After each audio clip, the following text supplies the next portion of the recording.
Hello, everyone, and welcome to SmashBoxxTV Podcast 548,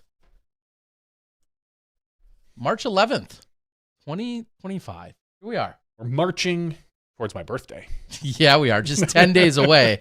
And if it's not on everyone's calendar, it certainly should be. Technically 9 days, but that's fine. The 20th. What day is it? Today's the 11th. Oh, okay.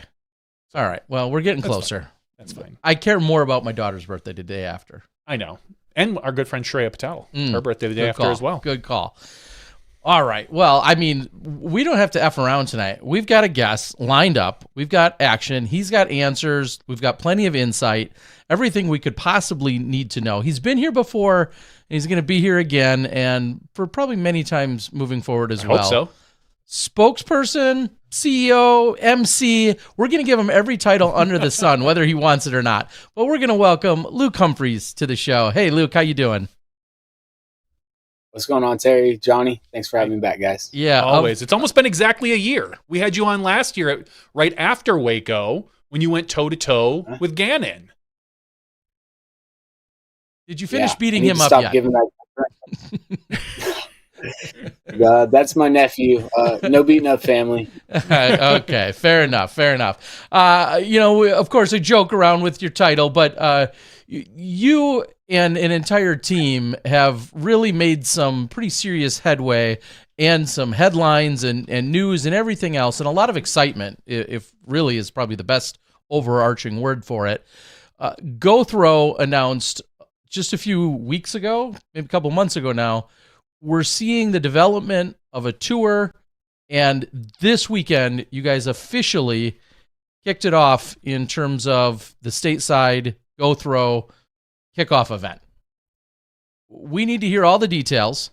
We'll probably have a few questions, but let's start with the simplest of things, which is when you guys made this announcement, what was the driving force? What was the idea of putting a tour together in its most simple form? I think totally simplified, you could just say opportunity creation. We wanted players to have another chance to play on film, play for some cash in those off weeks, and then we wanted to give spectators a chance to really get up and close and personal, and then also via the non-sanctioned side of things, just to see some things that they possibly wouldn't. And we've got a point system that incentivizes aggressive play, and we think that the fans will appreciate that. So at the simplest form, it's just about opportunity creation. Yeah, and that, I feel like, goes hand in hand overall with the scheduling. And I feel like that was one of the major points of emphasis right from the get-go. You're not scheduling or haven't scheduled anything that would conflict with a typical Disc Golf Pro Tour weekend or a PDGA major. Is that right? So when you saw those opportunities, how were you piecing together the exact calendar and the map? Yeah, we wanted to make sure that we were complementary to what was already happening in the disc golf space. The Disc Golf Pro Tour is doing something incredible, something that we're not capable of doing and don't want to do at this point.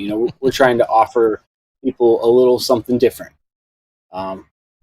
And so, at the end of the day, these are events that we ran last year for the most part.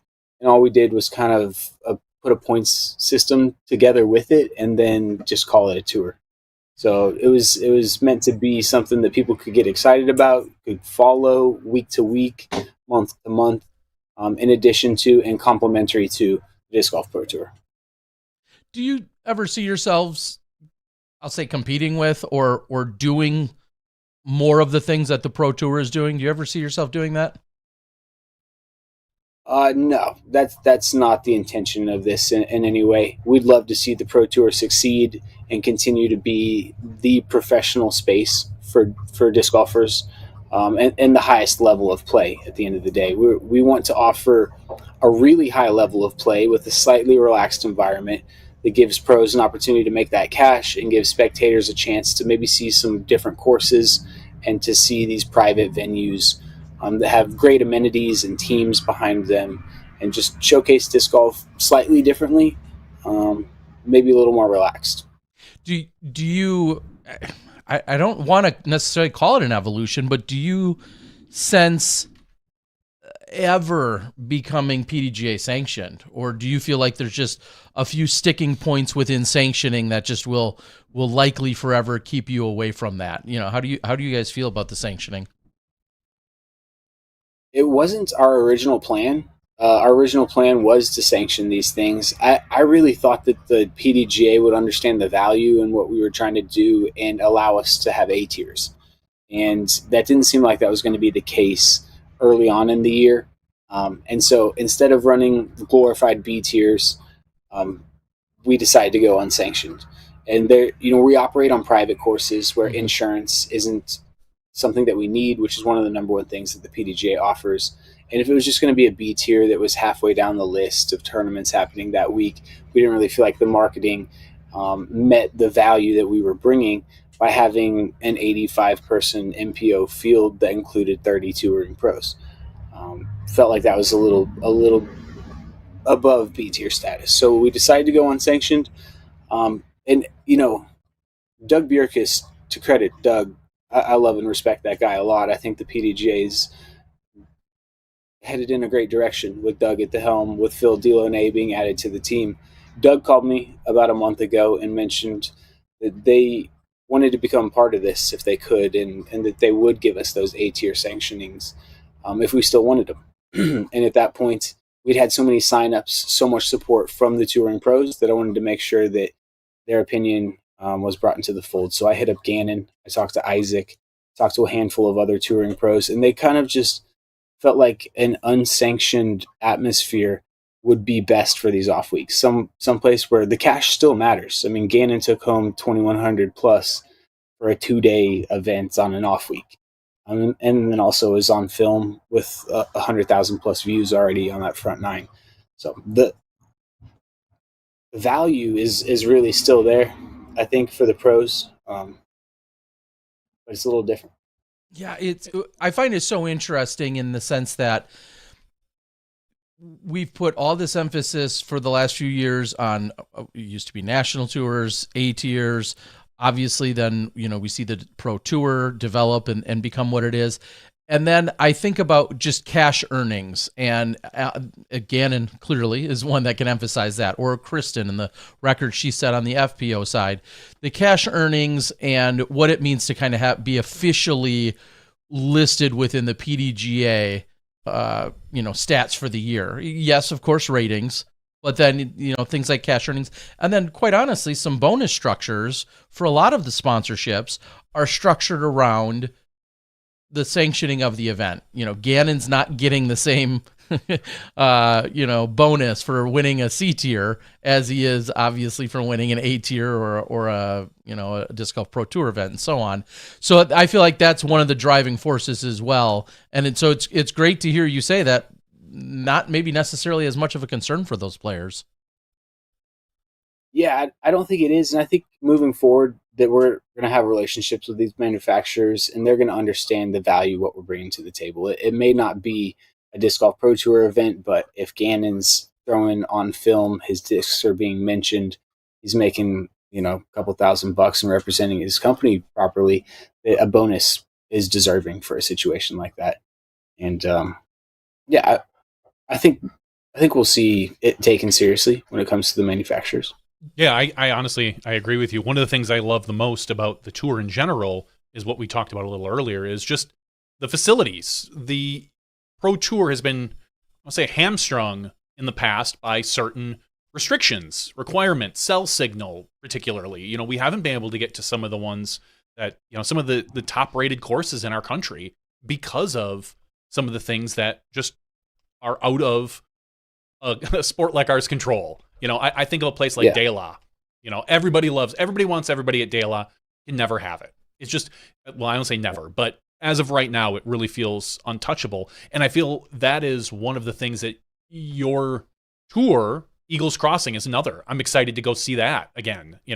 We saw you, the live not work so well last year for that, but it's a perfect event for post-production. It truly is. And, and in years to come, maybe we do see live at some of these events. But right now, I think being able to see some of the top courses in our country is really an exciting perspective for me.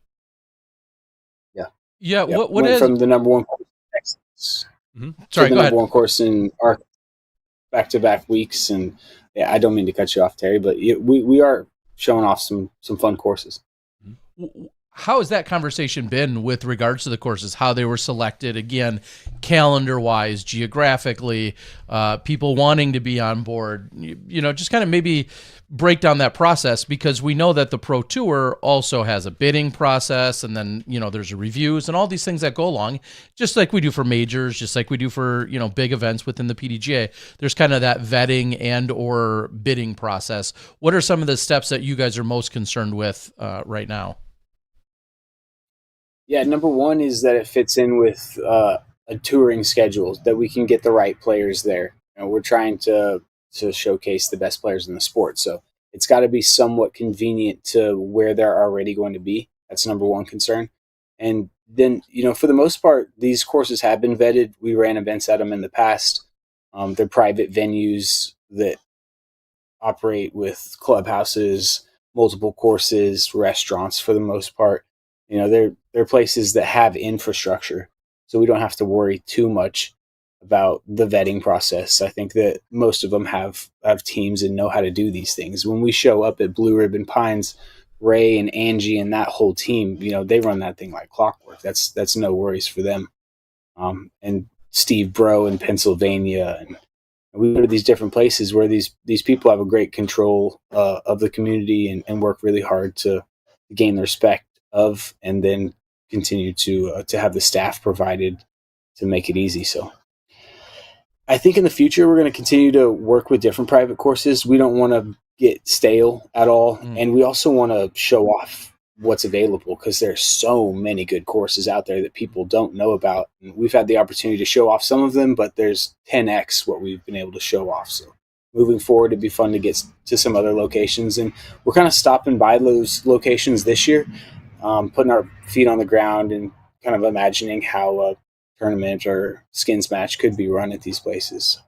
Yeah, I think of some really awesome mountain golf that could happen. Again, things that Colorado, places that the Pro Tour is maybe passing through in between stops, that maybe don't have quite a venue for a Pro Tour stop due to either the course or, as we know, the cell signal. Being able to see some of these and show them off to the local community, the nationwide community, things like that. I'm extremely excited about that. Is there a number then of events that you think is maybe going to be the sweet spot, and maybe discuss how you arrived at as many as you did this year, but next year, if you're already looking ahead, where's that number of potential stops? Yeah, we're at 7 this year, and I think there's space for a couple more, maybe. We don't want to step on toes with the Pro Tour. We're gonna be advertising for the Pro Tour, and I think they're gonna be advertising for us as well. We're looking forward to a beneficial relationship with the Pro Tour. So working with them, not against them, will be our goal in the future. And I think that number, it could be 10, possibly, maybe even another one, depending on if we start earlier. We've talked about adding some New Zealand, adding some Puerto Rico or Mexico. We've been going to these places now for a couple or even a few years in some cases.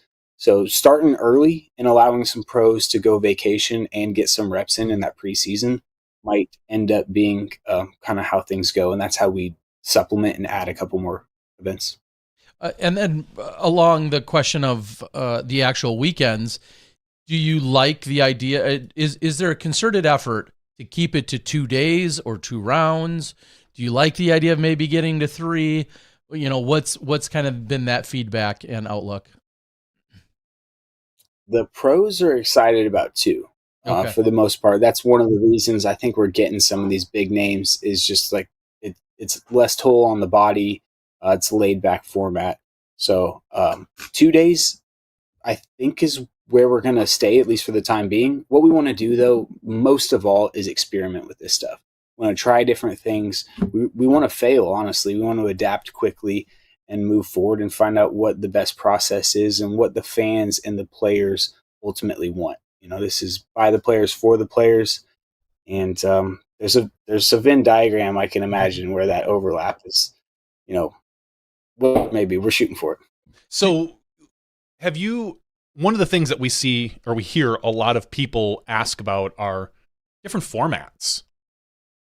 Have you guys entertained things like certain speed of discs? Hey, guess what? This course, we're only going to play with 8 speed and below, or whatever that number is. Throwback weekends, or, ultimate lid. Everyone's got to throw an ultimate lid. Throw out whatever crazy idea you have.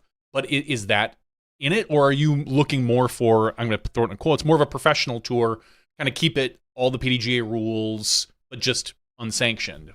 What's the idea? Yeah, no, great question.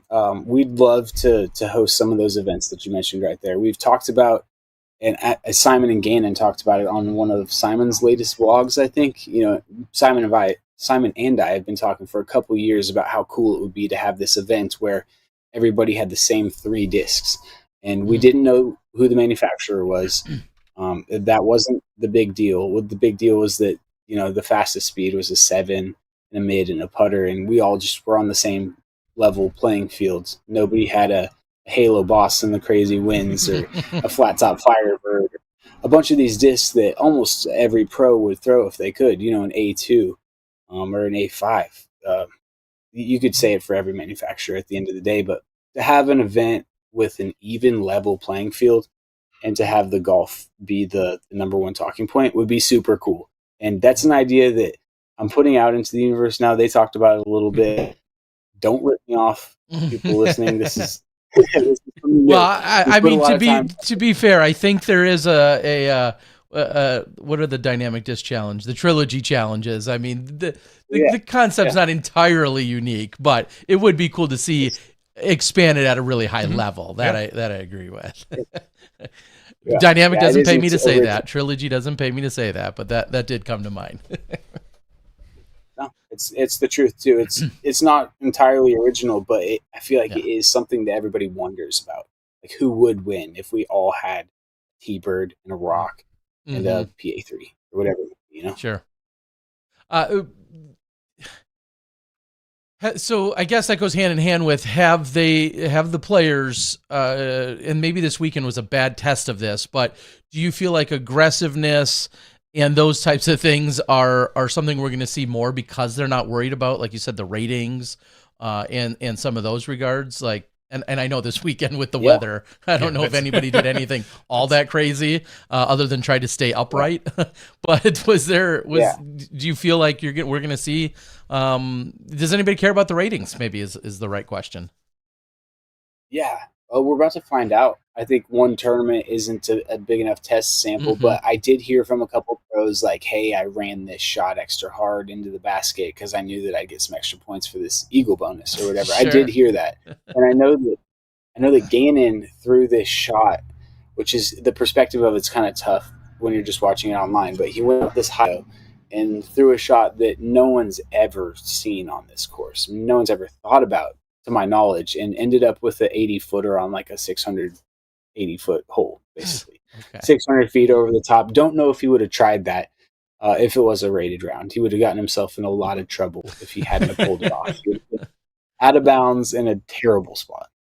Was there any Mandos placed there the next day? Did that become an issue? Because that's happened before on multiple courses. Yeah. No, we enjoy that. That's really what we're going for. So no Mandos placed. And I told everybody I could about it, trying to incentivize more aggressive play. You talked about a point series. I guess first question before we dive into that more is there any chance right now that you guys think you'll add any more events this year? Or are these the 7 that is there any way that one more great opportunity slips in? Are you open to that idea, or do you feel like you have your absolute set schedule for the year? It would have to be pretty turnkey in its operation for us to consider adding another one. I think at this point we're happy with 7. We want to make sure we do them right. And we don't want to bite off too much. We want to make sure that we can chew this thing and swallow it all the way down this year. And if anything, adapt for future years. Okay. So then the follow-up to that is 7 events. as you just said, there's points. There's various ways they can earn points, including posting on social media, including getting eagles and aces and lots of innovative stuff that we haven't necessarily seen before. But when they're going to the finale, and we'll probably have you on just before it happens, but getting to the finale, what is that going to be all about? What's the payoff come finale time? Things that are extra special or whatever. What's that payoff? Yeah, there's going to be a nice payday. Is what we're shooting for. There's going to be a trophy involved, and this one's going to be at Highland. We're super excited about going back there. Last year, we were headed that way when the hurricane hit. So, we hadn't been on the property. It will have been 2 years now, but they're an amazing company. Highland Brewing is, to care about disc golf this much, and to put so much time and effort into their course and to this event is incredible. Brock and his team over there at Highland are some of the best. And I always tell this story that they actually, on that grounds where the disc golf course is, they filmed part of The Last of the Mohicans. Really? Which is one of my favorite movies of all time. Yeah, so that property is special in more than a couple ways. It's a really good spot. And so there will be a culminating payday and corresponding trophy. And we'll probably come up with some other stuff along the way, but it's a little ways away now, and our focus is on the things right in front of us. So we'll release more details as they become available. And I guess to follow up, again, expansion or future, is there ever, since so many of the people work on the live crew, not the 2 Live crew, but work on the live crew for the network, is live something that you maybe aspire to, whether it's for a one-off event or for the entire series or tour at some point? Is live a concern for you guys? Yeah. Like you mentioned, we did try and dabble in live. There's a bunch of stuff that happened that weekend that was out of our control. And if we're going to do it again, I think we want to make sure that we do it right. And we know that there's a cost associated with that. If you want to buy the live views and you want to run this live process, it's going to cost upwards of $50,000 per event to get it done. So there's a cost associated, but I also think there's an appetite for it. So if those 2 roads can intersect somewhere, we'd love to participate. And we've been in talks with companies that have units and want to support us. So it's something that we're looking into it for the future. Cool. They miss hearing me. That's it. The cameramen miss me in their ear. That's what it is. Yeah. Along with costs associated, as you just mentioned, what does it look like for you guys in terms of sponsorships? In that, are you looking for annual sponsorships? Who's kind of been on board? Who are you looking to hopefully get on board? That kind of thing. Like, is it a lot of people within the industry, outside the industry, so on and so forth? Like, obviously, all of this costs money. So, what's kind of been the game plan there? Yeah, the game plan is to go outside disc golf. I think too many times we take from one of us to give to another just to give it back, and then cut PayPal in 6 different ways. Admit it. So, going outside disc golf is our main goal. We've got a handful of people that we're talking to right now in a very positive way. I can't say all those names, but it's exciting. And I think once we get a couple events under our belts, people start to understand the process. We'll be able to move forward with some of those people. There is a bit of they're just timid, I think, to try something fresh, and that's Hogan over there. Nice. Good boy's about to turn 13 years old. Wow. Oh, well, happy birthday to Hogan. That's awesome. One of the confusions that we saw this weekend was live scoring. People were having an issue trying to find it. It's out there on UDisc, but you do need to kind of go through the event schedule, which having it out on UDisc obviously brought out a lot of the questions. Are we going to see UDisc Live come back? Are we going to see detailed scoring for these things? Can you talk about your relationship with UDisc on this? Is this something that you're just setting up like all the other leagues and weeklies and events, or are you guys creating a relationship with them that maybe we can see a return to some of that UDisc Live days of long gone last year? Yeah, I mean, those were the days of great statistics and an era when a stat head could really delve in and get lost and all that stuff, which was a great time, in my opinion. I felt like we regressed a little bit when we got rid of UDisc. I understand what the PDJ is trying to do, but they're definitely an asset to all disc golfers. And we've been talking to UDisc for a long time. When this concept really just was in its foundation, we contacted them and wanted them to be a part of this. So we've been talking to UDisc about the possibility of growing this a little more since the beginning. And we haven't been able to talk to them. Haven't really had the chance. Things have been crazy since the last event, but we've got a little bit of feedback. I'm sure they've got some feedback as well. And I think we'll probably continue to evolve and get a little better at this as we move forward. It would be awesome to see UDisc come back into the pro world. I think that they had great success there, and there's a spot waiting for them. Well, a lot of these guys now have UDisc ratings. Yeah. Many of them maybe didn't before this weekend, and now we're seeing some ratings. We see Gannon Burr with a 277, and for those that at least for this particular round, I think that was for the round. For those that don't know, I think UDisc is on more of we'll call it a bowling scale, 0 to 300. Yeah. I think you can go over 300, but it's difficult. Obviously, it kind of scales up, but there's definitely room here. So, are you guys working with the UDisc ratings at all, or what's your plan for that?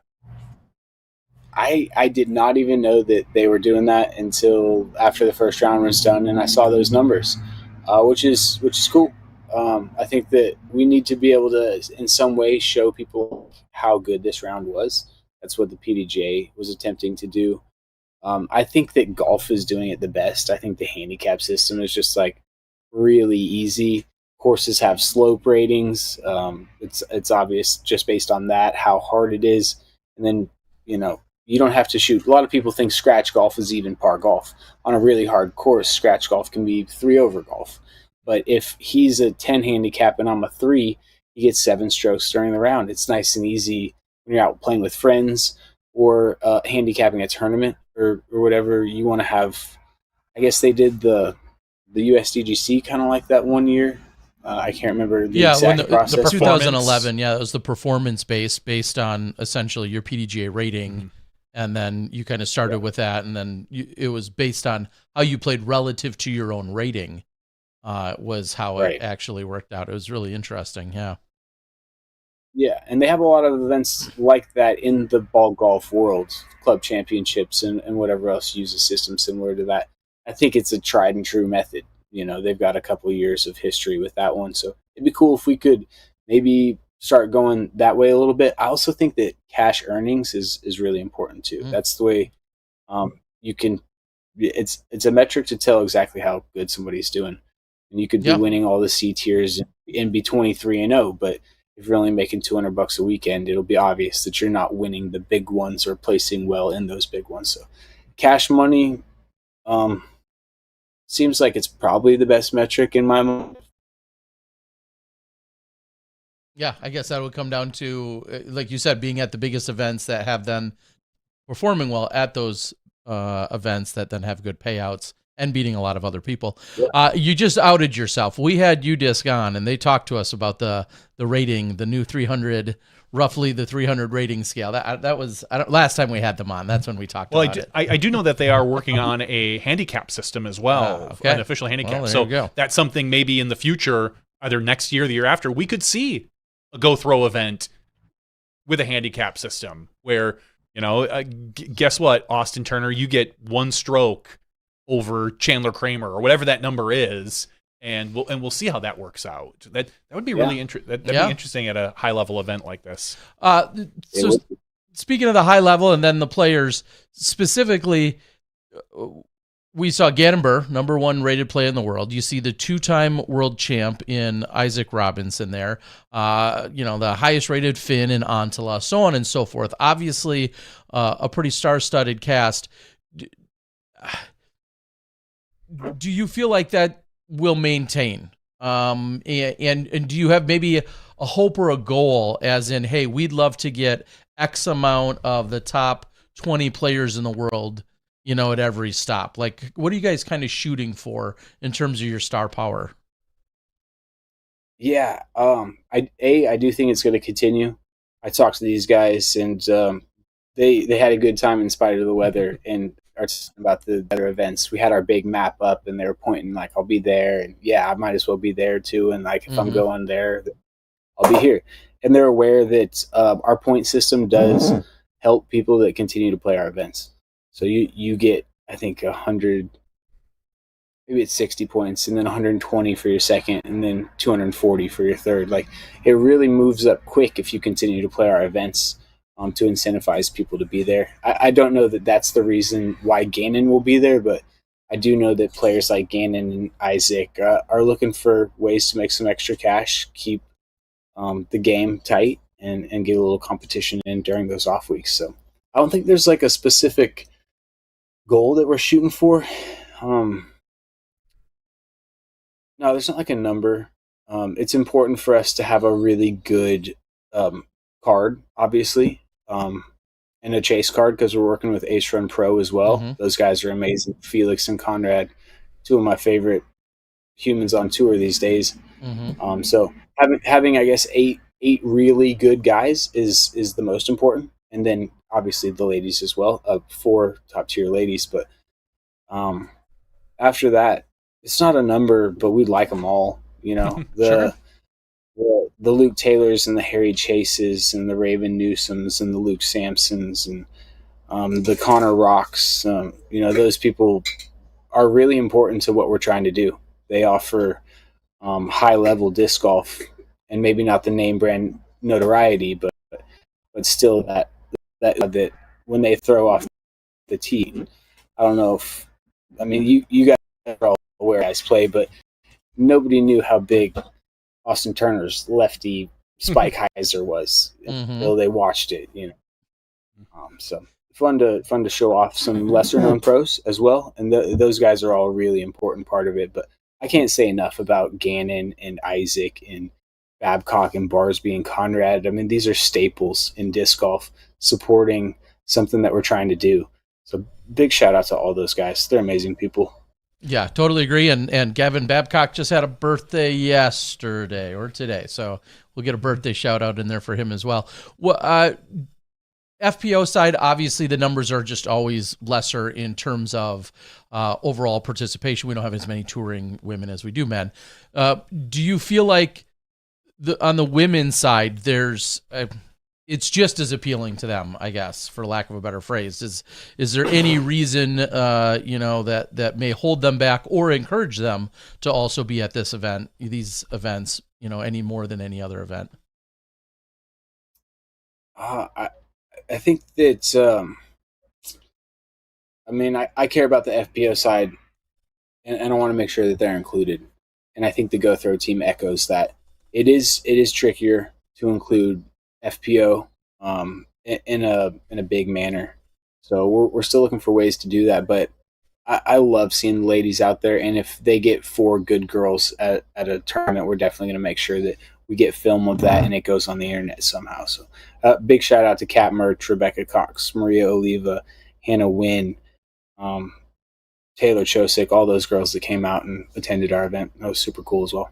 Yeah, and I think for FPO, there is extra incentive to fill in some of the weekends. The pay is lower for FPO in general because of the size of the fields, but the travel costs aren't any less. It doesn't right. cost Rebecca Cox any less to stay at an Airbnb probably than it does Gannon Burr. So it makes sense that there are these events that they can fill in to make some extra money to keep more FPO on the road. I think that's a important part of this. Yeah, one of the conversations. Sorry, I was just going to say one of the conversation pieces from this weekend was that one of the things that you guys did that I really like that clearly upset some people is you released the footage a little bit earlier for people that were channel members longer than people that weren't. And the internet acted like the internet. Some of them.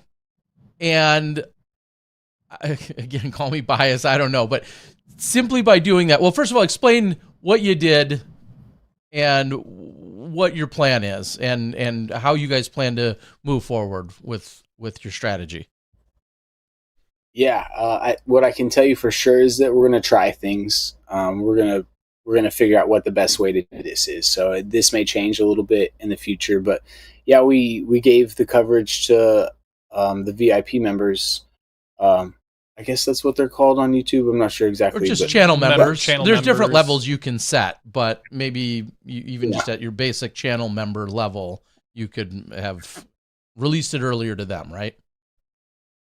Yeah, so we gave them an opportunity. They're supporting us financially, so it just made sense to do that. I don't know exactly the decision making behind that number, but I do know that it's going to maybe vary a little bit in the future as we try to find out what that easy medium is. Because at the end of the day, that if you want to get it the second it comes out, it's very cheap. No one is forcing you to pay crazy amounts of money for it, and it'll be out to everybody here shortly. So, like you said, you both understand the game a little bit, and yeah, we're just trying stuff. Yeah. I mean, it sounded like, from what I heard on the internet, it was about 4 hours of private time, so to speak. Yeah, I know. What is Go Throw offering? 4 hours. 4 hours of private time with Luke Humphries. That's a different show. Oh, that's a whole different channel. I think that they. No, but it was for your private members. I think it was restricted for about 4 hours before when it came out. And personally, and I know the internet's going to yell at us, I want to see that longer. I think that if you're going to support Go Throw, you should get something in return. And whether that's 6 or 8 hours, I feel like there's a value to what you guys are doing, a high value to what you guys are doing, and to see something like that. Obviously, like Terry said, you see some people complaining, but I also saw people say, you know what? Awesome, good for them. I signed up. I'm a member now. I want to see this stuff right away. I don't want to be left behind. So I think there is some value in that. Yeah, I think the perspective is funny. Right? Like, if you guys could have released it, I'm just going to make up some numbers because I don't know the details, but if you released it at 8 a.m., but then kept it private until, we'll just say, noon, the people that were up at 8 a.m. and were excited about it were all about it, and that was great.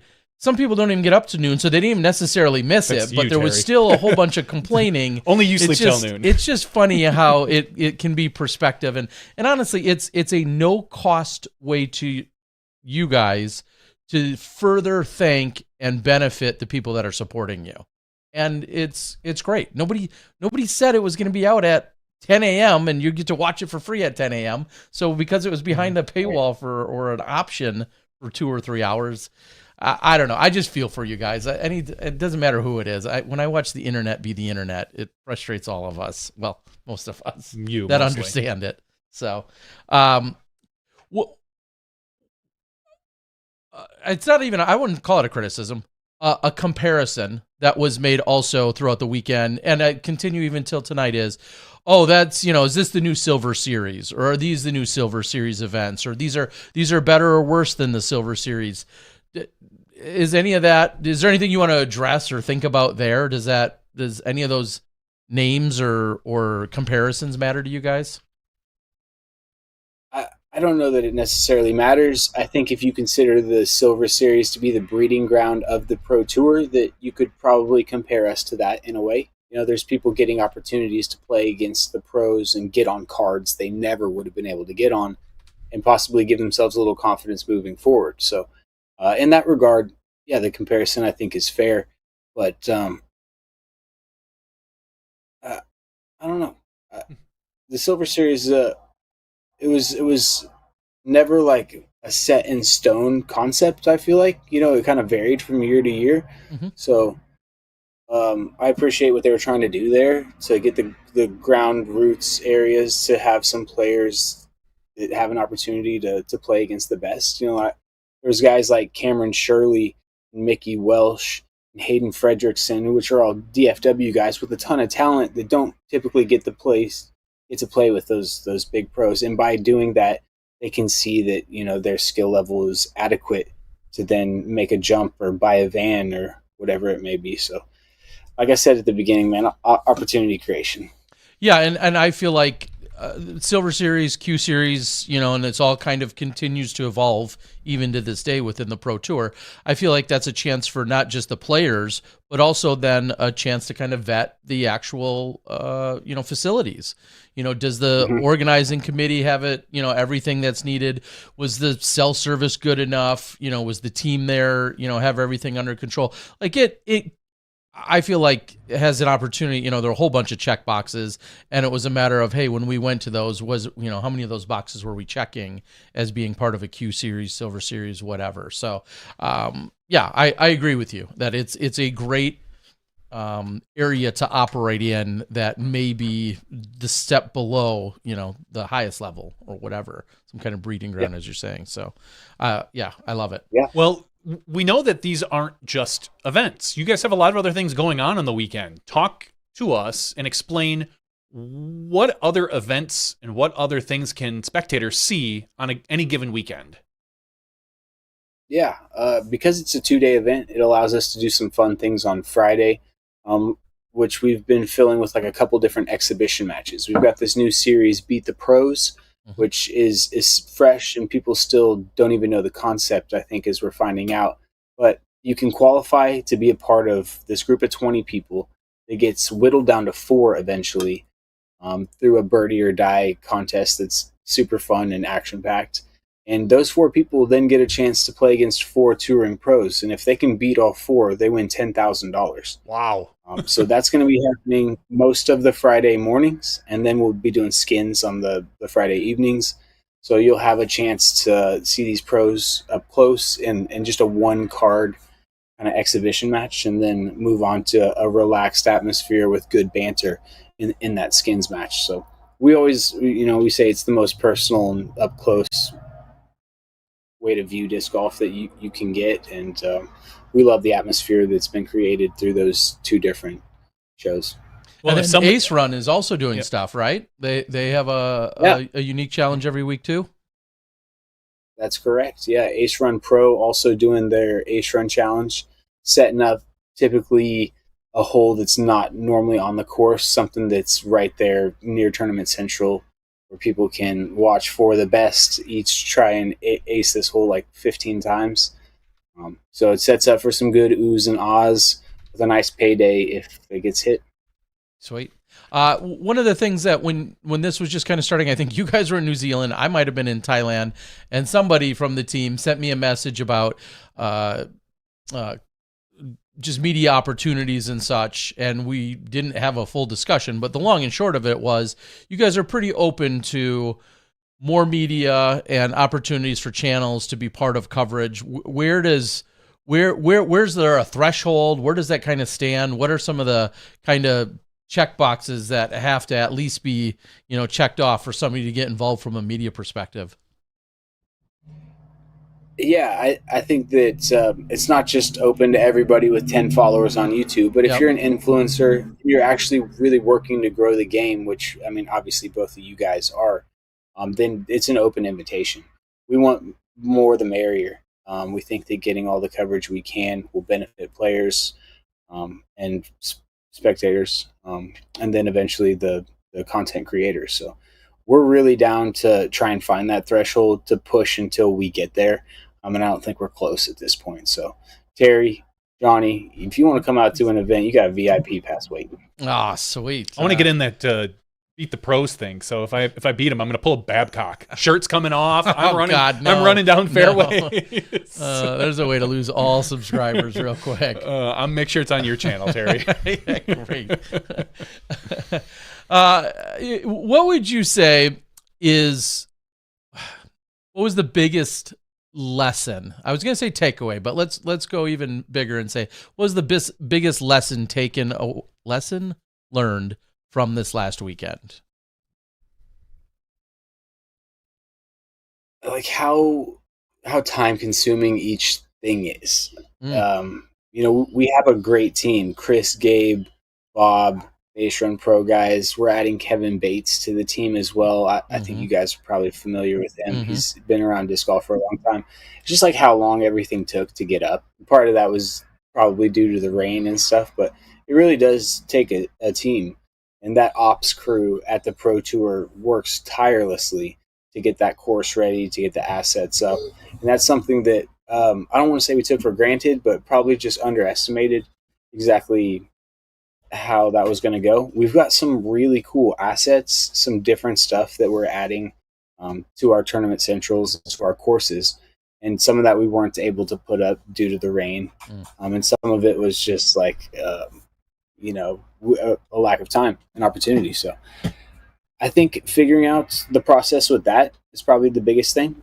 I've run tournaments before. These guys have filmed disc golf before. We're not doing anything revolutionary, but it's just on a little bit bigger scale. Yeah. I'll flip that around and say, what is the biggest misconception or just absolute incorrectly posted thing, comment, post, whatever? What's the number one thing that you'd love to hit, or even the top two things you'd love to hit, square in the face and say, let me set the record straight on this? Is there anything that comes to mind? Number one is that we're not trying to be the Pro Tour. I think a lot of people have presumed that we're like trying to become this instant competition for the established Pro Tour, and that's completely false. We would love to work with the Pro Tour, plan to work with the Pro Tour, and plan to be as complimentary as possible. We just want to give fans and players another opportunity. Yeah, that's fair. Okay, I was just going to say, because I feel like that obviously flies right in the face of a lot of posts that may say, I'm sick of the Pro Tour. I'm frustrated about this on the Pro Tour. I can't wait till these guys take it over.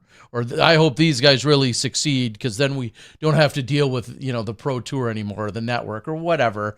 I feel like I've read a few of those, and it's great to hear you say you guys aren't looking to supplant or pass the Pro Tour. You want to do your own thing in your own way. Yeah, and because they succeed, we don't, we succeed, they don't. That's not how this works. It's not diminishing returns. I think if anything, this just continues to put eyes on disc golf and to keep people entertained and into it for another week and just keep things going. Yeah, and I mean, I'll go a step further in saying, if the Pro Tour doesn't exist, where these players are getting really, really big paychecks, not that yours aren't, but getting these massive paychecks and these massive bonuses, and you don't have that structure of 10 or 15 or 20 events around the tour, and if they don't have that as a baseline, they can't survive on playing just 10 of your events, so to speak. Like, that's not practical either. Right. I mean, this needs to be cohesive, complementary, as you've said, but it needs to be cohesive. Yep. So, yeah. Okay. Agreed. Any other? Well, I don't want to leave it at one. Is there any other thing where you guys just slam your fist down or roll your eyes when you're like, "Oh, this idiot! They said this again." And I read some comments occasionally. I don't get too into it though. They've all got opinions, much like that other thing that we all have. Okay. And, Okay. It's not something I get super into. I think that's the main one. But the speculation, it creates ideas for people as well. I've heard a bunch of talk, and honestly, I've been like, well, that's a pretty good idea. If somebody wants to reach out, whether it's to possibly be a stop on the tour, they want to support the tour, they have questions about it, where are you directing people? Is that you directly, or is that a website, a form? What does that look like? Yeah, gothrow.com is the best place to go for information, to get tickets, to see where we're going to be in the country. We're going a lot of different places. From here, we're going to Arkansas, Missouri, Washington, Minnesota, Pennsylvania, and North Carolina. So we're going to be almost not everywhere, obviously, but in a lot of big metros and disc golf communities. So we'll probably be in a neighborhood near you, and we'd love to see you guys out. GoThrow.com is the best place to get info. Okay. Well, I would love to make the commitment that I can't imagine I don't get to at least one. I have to look at the schedule. I hopefully could get to even more than one. But, Minnesota might be the best one. I'm thinking that one, but I'm also thinking maybe one even sooner I might be able to find myself at. And I'll have to reach out about some of the details as to media plan and whatnot. But Luke, is there anything else that we want to touch on? Well, let's talk about the winners real quick. You're here. Normally we kind of quickly recap that. Obviously footage is out. People can watch the action, but Gannon Burr takes down the first ever event. Yet another, building block in his overall career to now win this first event. Emerson Keith in second, Raven Newsom in third, Niklas Antala finishes in fourth.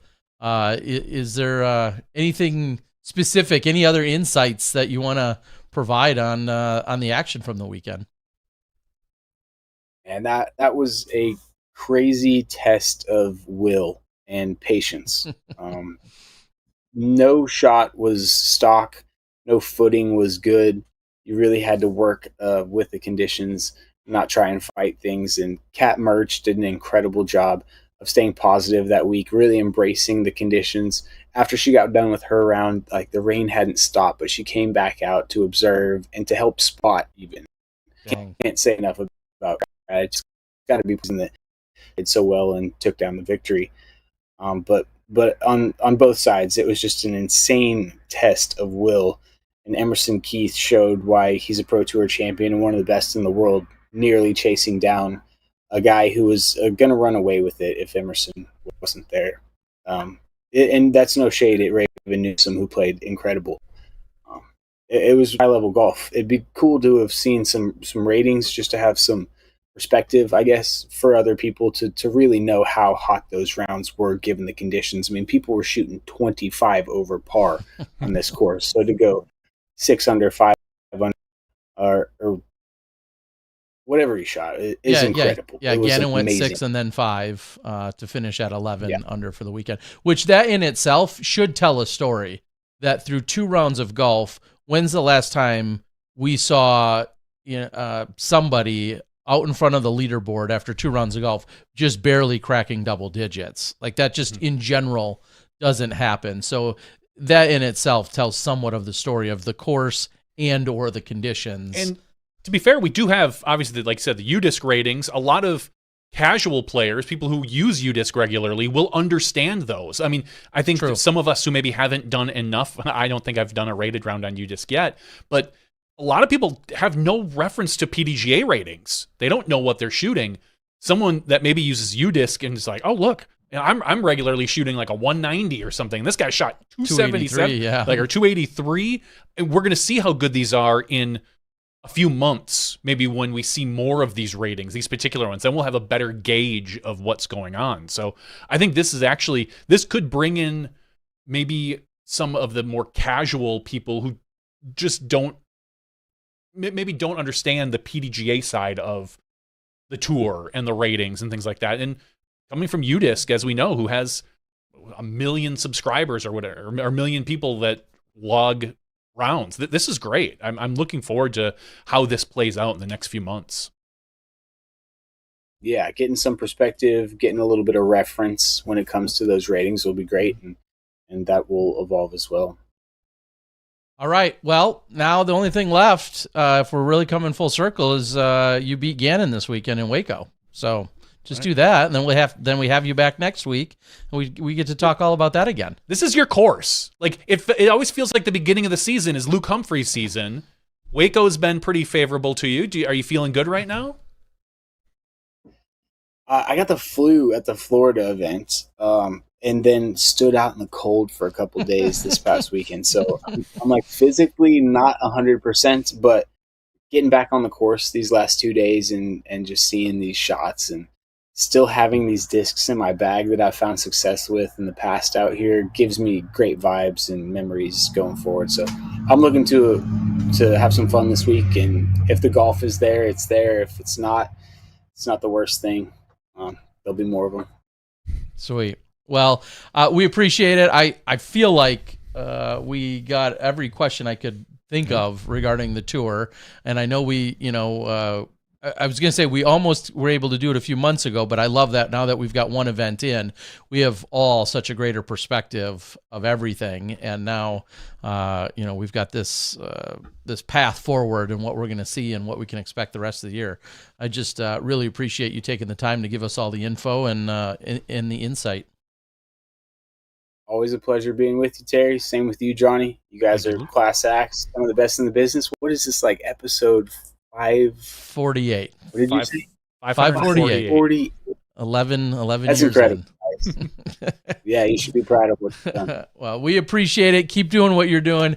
Everybody's loving it, and we're looking forward to the growth of the Go Throw Tour and then everything else that you're always involved with. And we, of course, wish you personal success on the course as well this weekend and beyond. So we'll be talking soon, I'm sure. Thank you, gentlemen. All right, take care. Have a great night. Thank you, Luke. See ya. Luke Humphries, everyone. I guess I could have asked the chat if anyone has other questions, but people were on there. They were. Every question that's come to my mind in the last 2 or 3 months, I feel like I was able to kind of randomly spit out there. So I hope we got everything answered that you guys were looking for. Ray, I know you came in late and you said something about, the decision to be non-sanctioned. Just rewind a little. We talked about PDJ sanctioning and some of the details there as to what they were considering, and they said they would certainly consider being sanctioned, sometime moving forward potentially as well. But for this year, I think we're going to see them all as unsanctioned events. That also creates a little more opportunity for our players, maybe to be a little bit more aggressive and crazy without being in fear of a rating or something of that nature. I guess the only other question that I would have clarified, and I think I know this answer though already, is: are there any rules that they are veering from a PDGA perspective? I don't believe they did it this first event. Yeah, and that's why I said I think I saw somewhere they posted about basically all PDGA rules are in play. I just wonder if there's any nuances, any tiny little thing where they're like, yeah, we're gonna skip this. I guess that would have been one other question that got jumbled around in the brain that didn't come out of my mouth at any point. I mean, being an unsanctioned event, Greg Barsby bailed on the event at one point. He was playing, and then I think he ended up went and got hot chocolate and then came back. What do you mean? I don't think he came back though, Terry. Oh, okay. And he's like, I'm getting married sometime. Yeah, so I'm out. Just tap out. And I understand in weather like what they had. Oh, for sure. You don't want to get hurt. Like it wouldn't have. What an unfortunate situation for their very first event. Just with the weather, nothing you can do about it. But that course was. Adam Hammes said, and I take it not so much with a grain of salt because he's a northerner and he's played in some nasty stuff. He said this might be the worst conditions he's ever played in. Yeah. So you could just see the pictures on social media of people's feet caked in mud. And I wouldn't be shocked if there were some people that after that round just threw shoes away. For sure. Like just tapping out on this pair. We're going for a new one. But and like you said, there's maybe not as much of a stigma, and there's maybe not as much of a stigma or even a responsibility to feel like, hey, I need to stick this out and I need to grind out this weekend because you're truly maybe not feeling safe or you're just not feeling it and you're over it. We have top-notch competitors, so it's not like a bunch of the best players in the world are all of a sudden going to be like, oh, hey, I'm out. This doesn't matter. But if they were on the fence and internally are really feeling like this, I shouldn't be out here anymore. I don't need to be out here anymore. They don't have as much maybe of an obligation and or a stigma if they were to withdraw from it. It provides a little more flexibility in that sense as well, which is a really valid point that I hadn't thought of before just now. So safety first. That is a good way to look at it. So we're going to talk a little bit about some sanctioned events right now, some non-Go Throw events. The 23rd annual Crush on the Concho. This is out of Texas. Wait, there was another event allowed in Texas on the same I know. weekend? Winning this one was room for that? Was Jaden Rye. No, I think they were running out of room. In second place, Ty Love and Parker Welk. Down on FPO, Emily Weatherman wins this one. So congratulations. That was the 23rd annual Crush on the Concho. That's an A tier. Then we move over to Alabama. Mobile won special place in Terry and I's heart. 32nd City of Mobile Championships presented by Saraland Pharmacy. Winning this, no shock. Matty O takes this down by 7 strokes, winning $1,500. Second place, Paul Crayons. A tie for third place between Thunder Schultz and Casey White. Now, Thunder, you may know, is the brother of Silas Schultz. I've heard of him. Which is funny because I would say a couple years ago, everyone would have said, oh yeah, Silas, the brother of Thunder. But Silas is the one who has gone on tour. Thunder has not, but still just a phenomenal golfer overall. Down on the FPO side, Cadence Burge. Not only did she win by 15 strokes, she shot round 1, 999 golf. That's not a 999. Yeah, that's different. Kind of like an 888. No, this is 999. That was her rating. She had about a 5-stroke lead after that. Then she shot a 949, a little closer to her rating. But her final round, she crushed it, shooting a 55, a 1022 rated round. She won by 15 strokes. That second round, she beat the field by 10. She is a player, and from a fantasy perspective, skip ace, that people need to really keep her in perspective. I think she's got something to prove this year to herself and to a lot of people. I told everybody a couple of weeks ago that she reached out, or not her personally, but someone close to her reached out and asked that she wanted some stats on where she was drafted, because she's got a chip on her shoulder and she's looking to prove something. And I'll say shooting a 1022, laying that smack down.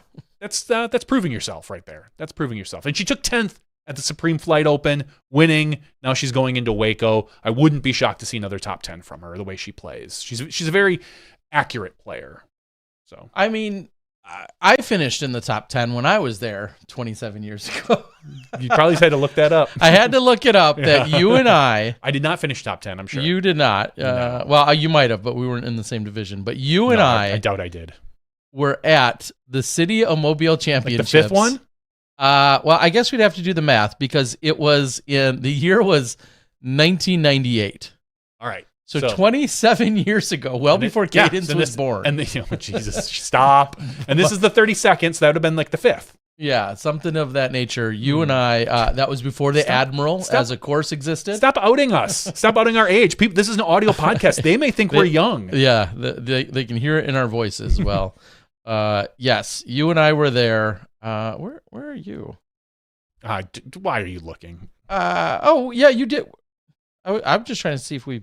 No, you played intermediate. I was playing advanced. Yeah, that makes sense. Okay, so yes, but it was funny. That was our first time in Mobile. We went back there the following year. I remember being so excited. Like, they had like 5 courses in their city. It was they have 5 courses in one city, which was a really big deal.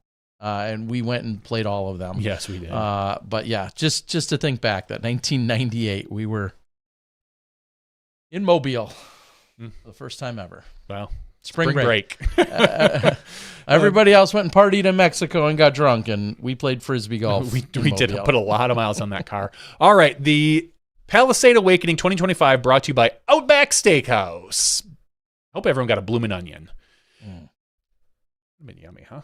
I don't like bloomin' onions personally, but whatever. Winning this in the MPO field was Joel Freeman, shooting 22, besting Aaron Gossage by a single stroke. Joel Freeman took home $1,320, shooting a 1053, a 1007, and a 1041. So maybe just a hair under his rating. Aaron Gossage with a 1027, 1051, and 1015. Third place was Kyle Kriekhaus. Kriekhaus? Yep. Thank you. Sorry, Kyle. Kyle Kriekhaus. Over on, there was no FPO, but in MP40, Robert Nichols. Congratulations. Nice. That's basically your A tiers for the weekend. Okay. Oh, wait, there is one more. There is one more A tier. It's in Virginia. The Atomic Dog Hard Cider Culpeper Open 5, presented by MVP Disc Sports. Don't want to short Lucas Hess. Congratulations, Lucas. Wins in a playoff over Austin Bates. Third place. Oh, that's a 4-way tie. Sorry, guys. You don't get your name mentioned in a 4-way tie. In FPO, Alicia Hinkson wins that one. So congratulations on getting an A tier. Sweet. Yeah. Congrats. All right. It clearly, as we just had our special guest on in Luke, the Cancer Playbook event kicking off the Go Throw was pretty much the number one news of the weekend. I believe so. People very excited to see the tour kick off. Nobody excited about the weather that was then that went along with it. However, as he said, people battled through it and everything else. Makes it memorable. It sounds like a good kickoff overall for the event. And the next one, I believe, taking place in just a couple of weeks over at Persimmon Ridge. And as he said, plenty of information can be found on the Go Throw website, which, when that came out initially, someone had, more than one person had said, oh, this thing's got a lot of problems with it, or there's some holes in it. It was the very first day they released it. Clearly, they're continuing to populate it, get some fixes in there. I believe I saw Custom Course Maps. You had said that they maybe have a broken link or something that goes somewhere. I'm sure that there's a few spots on their website that could use a little. I'm sure that will all get they'll get it addressed out and cleaned up. So pretty cool to see. The Spring 2025 Disc Golfer magazine is out. You can read the digital version, as we know that the hard version a little less likely to show up in your mailbox these days. Less likely? A little less likely for some people. Is it not coming? Or did you? You can opt out. Yeah, we had to pay. Yeah, you'd pay a few bucks more. Yeah. So for those of you that did not pay to have it extra, you can go out and view the digital version right now. That's available to all PDGA members. I like it. Also, big day, free plug for our boy Dana Vici, who is one of the masterminds behind the overall Climo brand and the Climo discs. They had a big release that took place today. The first runs of the 3 separate discs. So throwing that out there, all being available. Yeah, before those were the protos, prototypes. Now we're seeing the actual first run. So this is really probably the nailed down version of what you're going to see for quite a while, for probably the next year or two, the runs of these discs, if not longer. Also, about a week ago, the PDGA Amateur Masters World Championship invite list was posted, and you can go out. I'm going to see if I can put this link right in the chat for anybody that wants to see more about that, and that's officially posted there as well. Quick, totally selfish plug.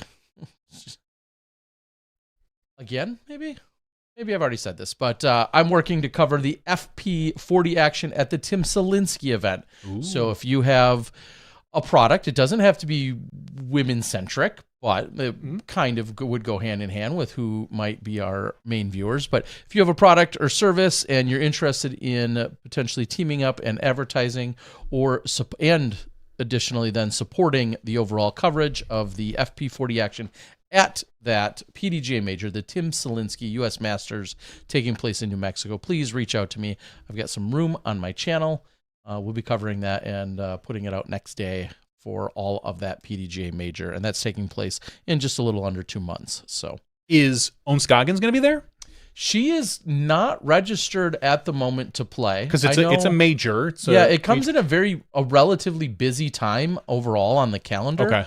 I know that the Champions Cup takes place is that the same month? May, right? April, May? Let me pull up my calendar real quick. I know it is in a relatively busy time as we're on the West Coast, so to speak. And if I pull up my calendar, I can see. Yeah, I was right. So Champions Cup takes place May 1st through the 4th. And then the Tim Selinsky U.S. Masters takes place essentially, I think, the 8th through the 11th. That'd be a short turnaround. So it would be a short turnaround, but it was something, if anyone could do it, Owen would be one of those people that could. And then I know also the Masters Cup is taking place, because that's going to confuse a whole lot of people in the world. Geez. That the Tim Selinsky U.S. Masters is taking place essentially the same weekend, I believe, as the Masters Cup in Santa Cruz. I will be honest, that confused me when the Tim Selinsky first was named that. The was US like Masters? the U.S. Masters. I was like, what? No, the Masters Cup. We already have it. Yeah. Like that. I will Fair. fully Yep. admit that whatever 20 years ago that confused me. And then the following weekend is the Las Vegas Challenge, and also which is an A tier, and that's going up against the Pro Tour being the Cascade Challenge that same weekend. So anyway, very busy time. That's all on the West Coast, but those are some of the things that will be happening a couple months out. Well, I asked about OWN because this particular weekend, in fact, just yesterday or today, ratings were updated. What? And the only real significant change in ratings was that OWN Scoggins becomes the third ever player, FPO player, to break 990. So it's her, Paige Pierce, and Kristen Lott. Okay. So, and OWN being the first FP40 player to do it, just amazing. In general, as we know, we've been fans of OWN here for 10 years. Since she was taking fool's money on putting competitions in California, playing with legacy discs. But yeah, anyway, congratulations to OWN Scoggins, breaking 990. Pretty cool for cool for her. Going up exactly one rating point to get to 990. She's at 101 PDJ wins. And I would be willing to bet that this weekend, by the time it's done, she'll probably surpass 300,000 in career earnings. She's at 297 and change. I bet you she'll get past that 300,000. And it's crazy to think out of that, we'll call it 300,000, how much has come in just the last 5 years? Yeah. Probably 80% of it. Yeah. So, OWN Scoggins, out there having a good time. All right. I don't know that we have any other major news, major or minor, or A tier, B tier. No, I know obviously Waco's coming up this weekend. Yep. So everybody will be able to watch some live disc golf starting on Friday. It is a 3-round event because it's not an Elite Plus. The tournament director for this event has stated that he would like to have this a 4-round event in the future. So Brian maybe, Draper? Yep. So, but not with the golf course. Yeah, They're looking at a new last year. Yeah, they're looking at a new course that they're hoping to be finished by next year, more wooded. So more a little bit more in the Waco style. Hopefully, at least the front at least nine. the beast, yeah. Also, it's going to again confuse people, even though it's not meant to. It's meant to help promote. The first round of Waco this weekend will, in fact, also be airing on the Jomez Pro YouTube channel. So it's going to be live on Jomez with Brian Earhart and Charlie Eisenhood. Okay. Not the Jomez crew. So you're not going to get Yuli and Germ for the live, which, I'm sure there are some people who will be confused about that. For sure. And it's going to be just like, I'm assuming it's going to be on the Pro Tour channel as well. Mm-hmm. But this is clearly a way for the Pro Tour, now that they own the Jomez brand, to help kind of maybe push some of those people that haven't seen it from Jomez, that maybe haven't made the time or been interested in live, because maybe they gave up on it years ago and they were just like, no, I'm just going to watch post-production.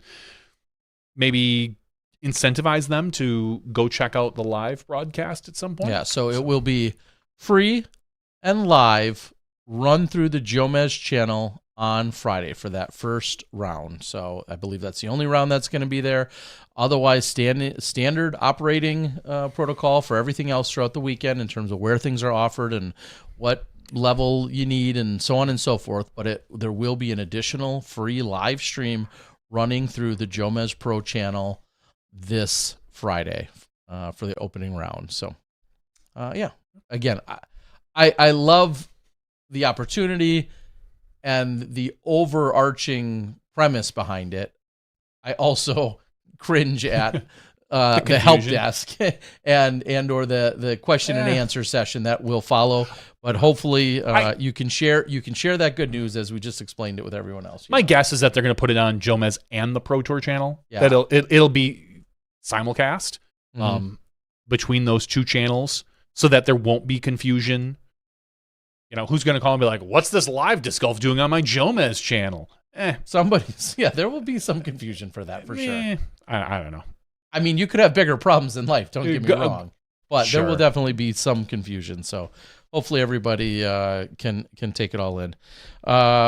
Ed says, any thoughts on Jomez charging $25 for tickets to watch practice rounds? I don't know anything about that, but I would say that's probably. I never attended, or maybe would have had to pay, but yeah, those are the Yulee and Germ practice rounds, usually where they have another pro. Yeah, and I was gonna say that, similarly, we saw that Go Throw, who used to be Go Pro, or GK Pro. Come on, Tara. I'm getting myself twisted up. They used to eventually had ticket sales for the skins match. And so I put this in that kind of similar category. I'll say this. There probably should be some barrier. I don't know if it needs to be financial or otherwise, but there probably should be some barrier to the idea of just like randomly going out and spectating the round. Well, I guess. I guess it's a practice round if the course isn't closed. If it's not closed, but it's not closed to the players for practicing, but it is closed to the general public for playing. Yeah. So maybe that's just one way. I don't have a problem with it, honestly. If people are willing to pay it, then it's the right value. If no one's willing to pay it, then it's too expensive. That's how I feel. If guess what? If it's $25 and 150 people show up, maybe it's too cheap. Depends how many people you want spectating your practice rounds. How much room is there? Things like that. I mean, it's if you don't want to pay anything, you can watch it on YouTube the next day. Ed says, I say make it a little more and give me a disc. Sure, that's another method. We've seen that before where you just, hey, guess what? Everyone that pays gets a practice disc and it's $30. Ed, I'll sell you a disc and then you show up and only pay $25 and then we'll call it even.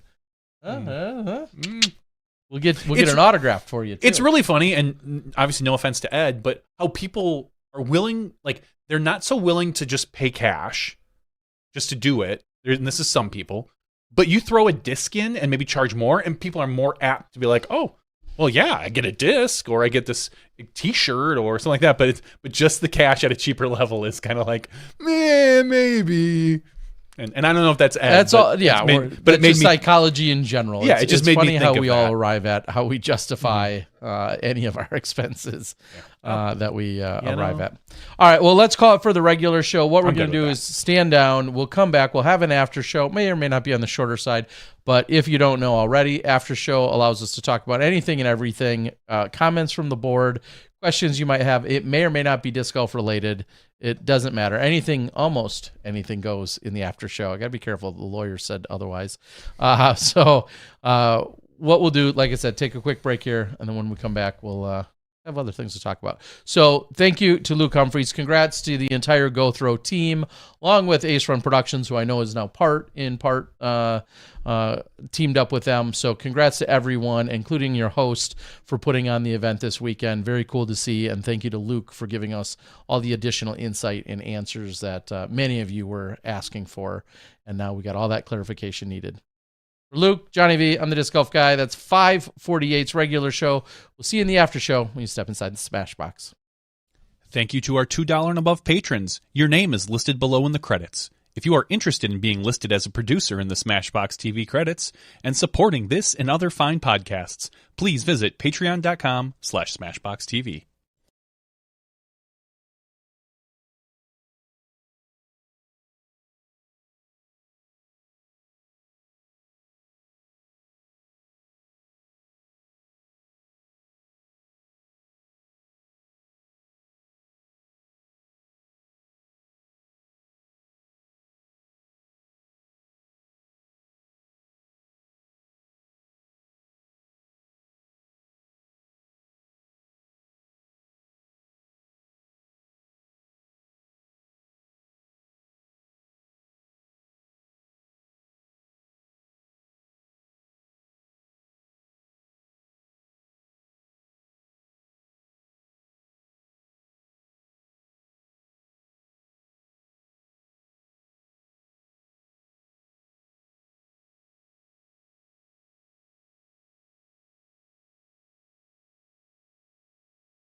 Hello, everyone, and welcome to SmashBoxxTV Podcast 548's After Show. We're here. I got a haircut yesterday. Hard to tell. So I went to the normal long place. on top for a haircut. It is, and that's what I'm about to explain to you, Terry. Because we're going full comb over. Yes. I actually have a bald strip under there that I just plug right. I mean, I'm shocked I still have hair. I go to the same place all the time, and I never pick a particular stylist. I always just go, whoever is there at the time I want to go. I've been going there for 17 years, and I think I've had, like, according to me, one bad haircut. Maybe two. That I looked at it, I was like, meh, I wouldn't. Nah. That's a generous self-assessment. Yeah, exactly. I'm just saying. Others may disagree, and I'm okay. My wife has disagreed with me a few times, but we don't got all night for those. No, tell me about it. I get in there, and I sit down, and my appointment was at like 1:30. And this woman, who I'd never seen before, because apparently she was new, a little bit older, a little frantic, cutting hair. You could tell she was just a little frazzled. And she comes running over by me. She's like, I'm just running a little late. Don't worry. I'll get to you. John, right? I'm like, yeah, no, whatever. Okay. It's like, all right. No, you call me Johnny V. And so then she goes running back to her client. She's chatting and cutting. It's about, I'd say my appointment it was probably about 12 to 14 minutes late than I wanted to. No big deal. I was in no hurry. It was my lunch hour, but I didn't really care. I was just scootering around anyway. I'm downtown Milwaukee. But finally, when it's my turn, all I'm thinking is like, she's late. She's in a hurry. Her next client is probably going to be here in 15 minutes. This should go really well. So when she asked me, she's like, how do you want it cut? Now, normally, I get like a number 2 or number 3 on the side, whatever. I literally sat and thought for a second. I'm like, how can this go? I was like, you know what? Just trim it up. I just clean it up just a little bit. It's not a big deal. And then they do all the normal, like, would you like your hair washed? I was like, sure, whatever. And so I got my hair cut. And when I came home, my wife was like, I thought you were going to get your hair cut. I was like, I did. She's like, really? Still really long. I'm like, yeah. And I told her the story how I didn't trust the woman. And talking to her, she was telling me how she just started working there 2 days ago. She worked, I think, at like a Great Clips or a Super Clips or something, whatever, before that. In the middle of my haircut, these 2 old women walked in, and one of them had an actual walker. She was that old. And this woman stops in the middle of my haircut and just turns around and goes, Betty, or whatever her name is, and walks away from me in the middle of the haircut, goes and gives them hugs. And I'm sitting there like, all right. Like, coffee talk. It's coffee talk time. So she chats with them for like a minute and a half, which felt like an eternity as you're sitting there in the chair with no one cutting your hair. Finally walks back over to me. She's like, those are the people, they used to come to my other shop or my other place where I worked, and I'm booked up today, so they have to get it. And I'm like, okay, well, I'm glad you've got clients. I'm very happy that, your things are going well for you here.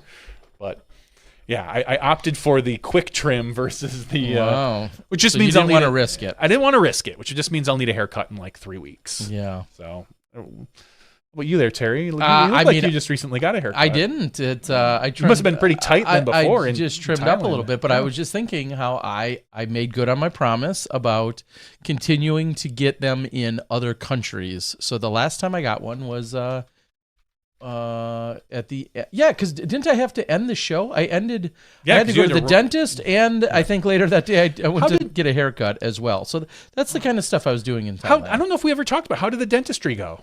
Great. Okay. I have a brand new crown that's in. I got a brand new crown in. Let's get the mobile camera in there. Yeah, everything has gone just fine. This is true, I think, if you go anywhere.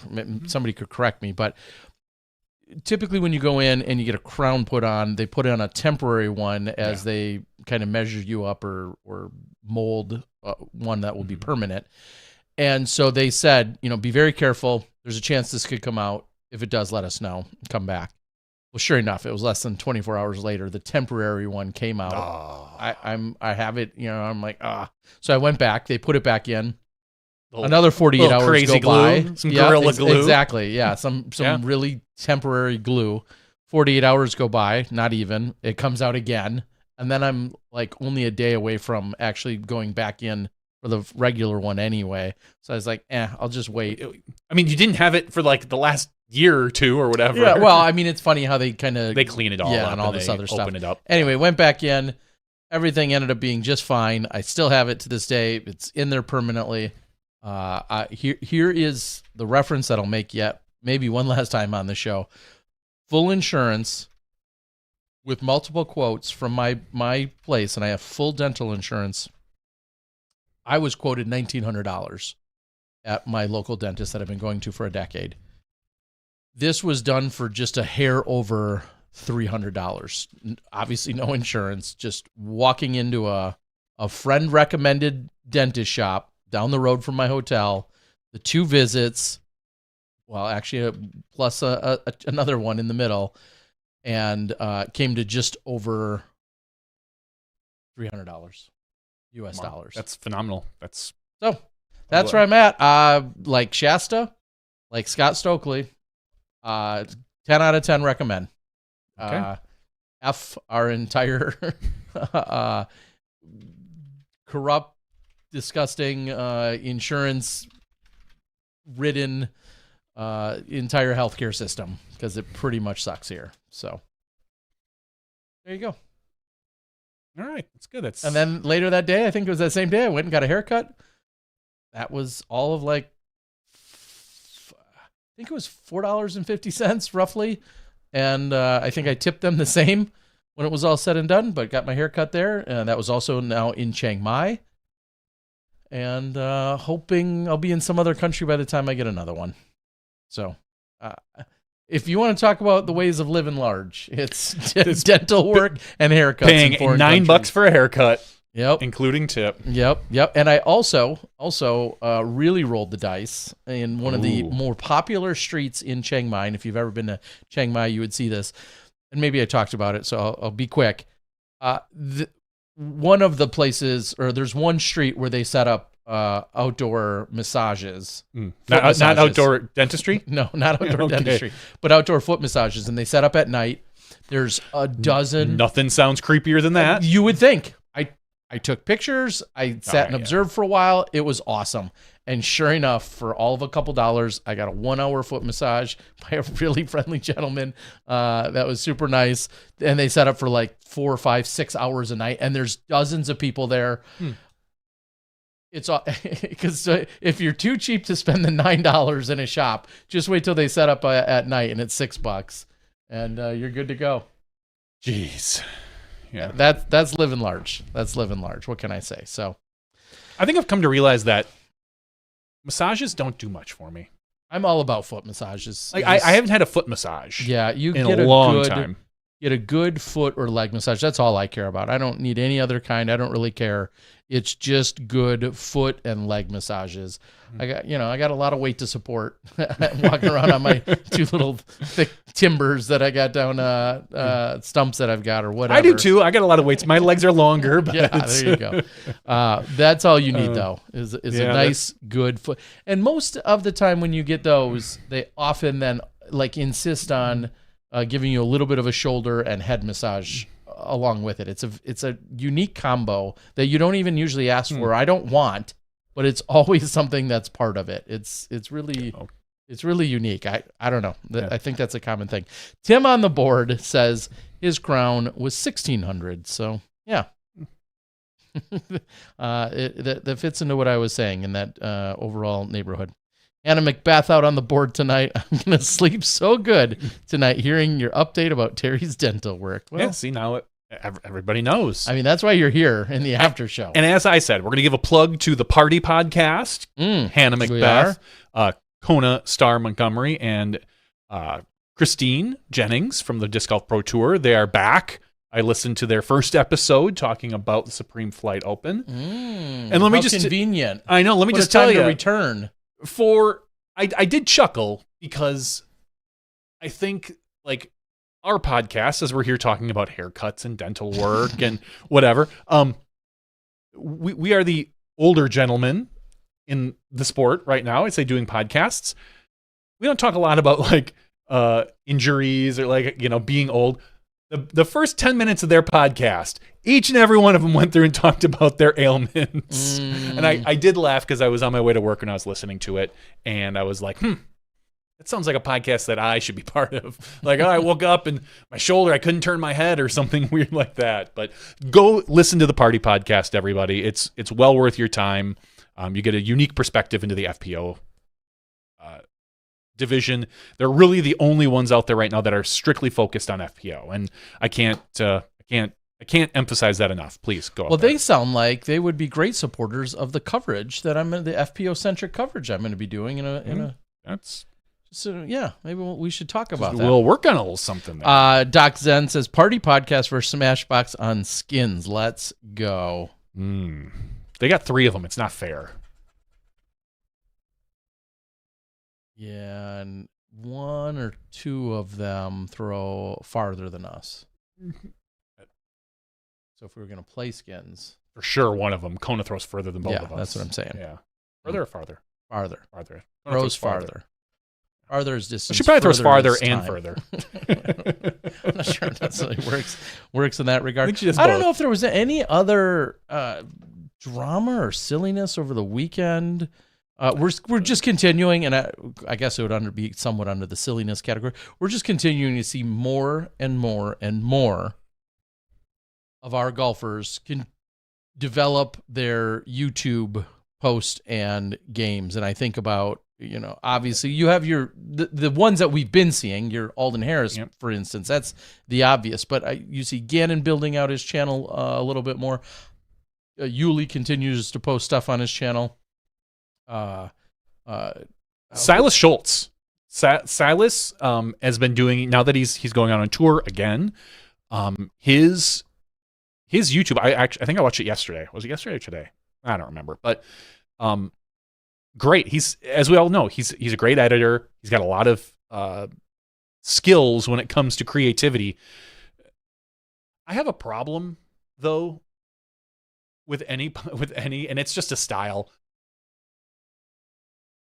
And I do this with reality TV shows as well. Like there's a shot of Silas getting into his car, which all I keep thinking is like, so he got into his car, set up his camera, got out of his car just to film himself getting back in his car. Yeah, and Casey Neistat of 15 years ago. I know, but I think of that when I watch reality TV shows. We watch like home improvement shows where like they let some of the people in the house, they're like, hey, come into the house, and there's already a cameraman filming. I'm like, so you let the cameraman in first, got in, closed the door, and then everybody came in. It's obviously setting up. It's a story, but I can't not think of like the camera person. Like, oh, so the camera guy's just been sitting in there by himself, huh? How long? Are you waiting for him, or just the things that our YouTubers do to set up those shots? I chuckle at it into myself. I'm like, yeah, you took all that time to set up just so you could film yourself getting into the car from the passenger side perspective. Yeah, and I feel like that was one reason why I never fully embraced just like solo vlogging, is because to do it, I don't want to say right, but to do it in a really creative way like that often meant doing literally just twice as much work and taking all these takes of like when you get into the trunk of your car, and you open up the trunk and then there's the shot of you getting into your trunk. Well, clearly you had to open it, put the camera there, so on and so forth, just like you're saying with the passenger seat. But that's times every shot. Or you're walking past something in the grocery store. You put the camera there, then you have to come back and do it all. Yeah, I credit all the people that were doing that. I think about Casey Neistat on YouTube, all those years ago, and the style in which he did that, and then did it literally every day. I mean, he released a vlog every day for like 2 consecutive years, hence growing your channel to umpteen million subs. But it's impressive. It is. Trust me, I'm not faulting for him. It's my own weird thing that I always think of something like that. Recognizing how much that work into it. And again, it's, it's the cameraman in the empty room that always gets me. His chuckle. I do wonder, maybe Hannah or others out there, I do wonder if I would be at all more susceptible to doing more filming of other random things if I invested in the newer style of microphones that everyone has gone with. If you do, please do me a favor. Please don't clip it to your hat. I'm sorry. I think people look stupid when it's clipped to their brim, clipped to the inside of their hat. It is a logical place to put it, though. I don't care. I'm not hating on that. I understand. I understand the reason for putting it there. I think it looks stupid. Clip it to your shirt. Here's my take. The sheer synchronization of your audio to your video by using those is what makes it so appealing to me. I've got some nice microphones. I've got nice wireless microphones, but the sheer automatic synchronizing is the part that's seems amazing. And obviously we're seeing so many of our players doing this.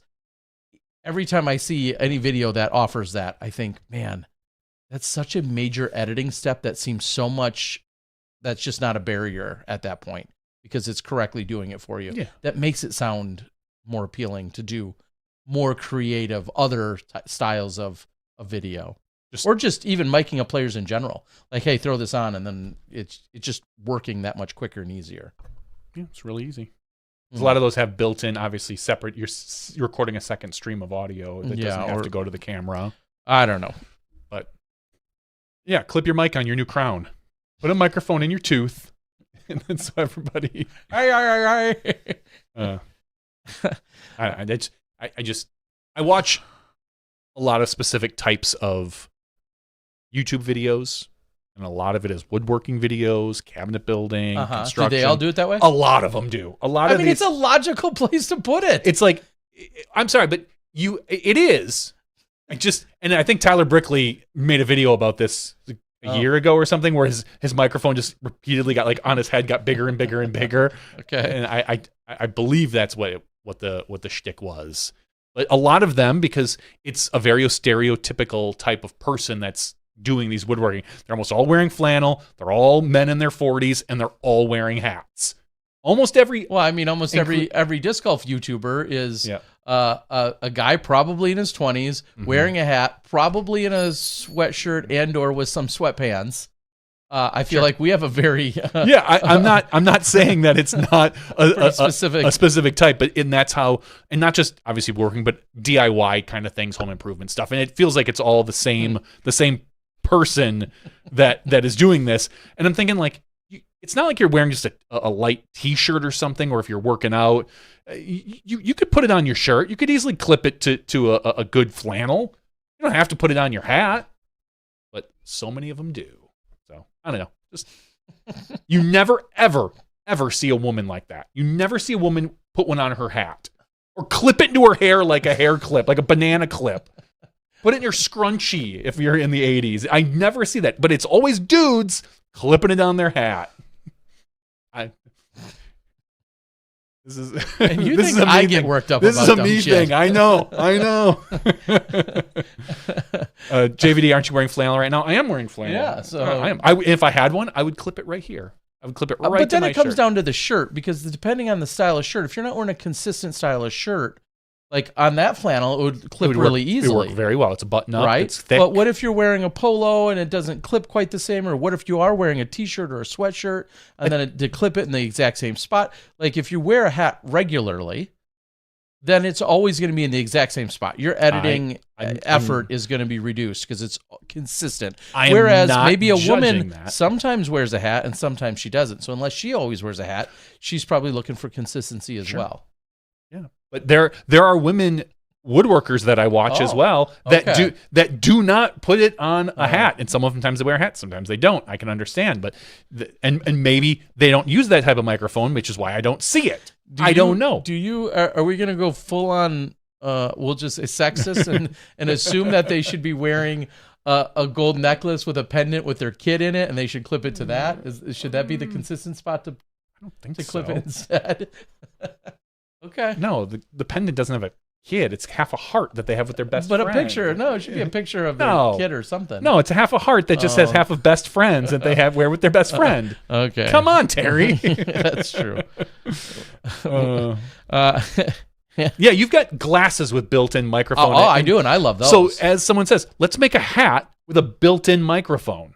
Just a spot so I don't have to see it. There you go. I don't mind that. Sounds it's like there, a multi-million-dollar idea, folks. but just hashed out right here on SmashBox. I just Hat put a box. giant clip on it. I don't know. Yeah, it's funny. I got my glasses right here, so. Welcome to Microphone Talk. We don't use them, so people leave comments complaining about our audio, and we get more comments in our video. So it's all about engagement, fan engagement. Good call there, Hannah. That sounds like you're. I was thinking about that just today. Is somebody there's some semi-viral or viral clip going around where some guy influencer is talking about how water dissolves you or something like that. Like you shouldn't be drinking water. What are you watching? No, he's literally like anti-water, and is saying how like it dissolves you or some stupid. I turned it off. It was obviously that stupid. However, I saw somebody else like make a reference to this guy making that, and then all I thought to myself is, I couldn't imagine intentionally saying something so dumb just to get the clicks or the. Like intentionally. I say dumb stuff. We all say dumb things. No, but you're right. Could you imagine you or I, but I think that's a whole cottage industry. Oh, of course it is. Whether it's people just saying the most outlandish, stupid, ridiculous. I mean, political or not. But knowingly doing it just, like. Yeah, or just, I think of things like flat earthers. Or you think some of them are trolling? I think some of them are 100%. Like just out there knowing that there is a set group of people that will just eat up whatever you say. You can say the dumbest things in the world and you probably don't believe them, but someone's going to... I can't fathom the idea of saying something on a large platform or to gain a large platform, saying it with 100% integrity and intention, saying it as if it's true, knowing it's not. Like intentionally. I can't fathom doing that. I don't understand it. I mean, I guess I do. I understand what they're doing because they're clearly looking for engagement and it's working as it got to you somehow. Yeah. So I don't know. That's just a wild. Tell you what, my YouTube algorithm ain't feeding me that, Terry. So I don't know what you're doing. Yeah. I mean, to be fair, I have some idiots sending me some really dumb stuff that I click on just so I can see exactly what they're sending and then roll my eyes and think, how are you this dumb? And then unfortunately, that is also what helps feed my algorithms more than, So it is what it is. I guess so. All right. Any engagement is good engagement, right? So I get it. Some say that. I just can't get on board with that. We got some discs that went out. We had a little bit of a backlog with all my travels and such, but I have been continuing to reach out, followed up with a few people to some of our incredible Smashies. So thank you. Some of you have already gotten some updated tracking numbers. Thank you very much. And I continue to ship stuff out to make sure that we get all caught up on that. So I appreciate that.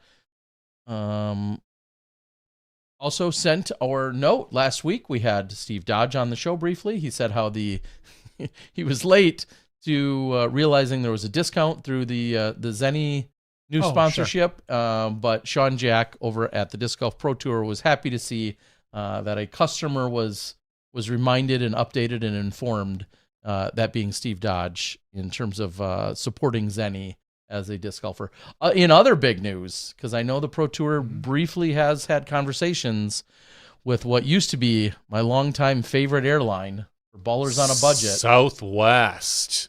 Did they rip some up today? Yep, they announced that they're charging for bags. Yeah. And what level are you?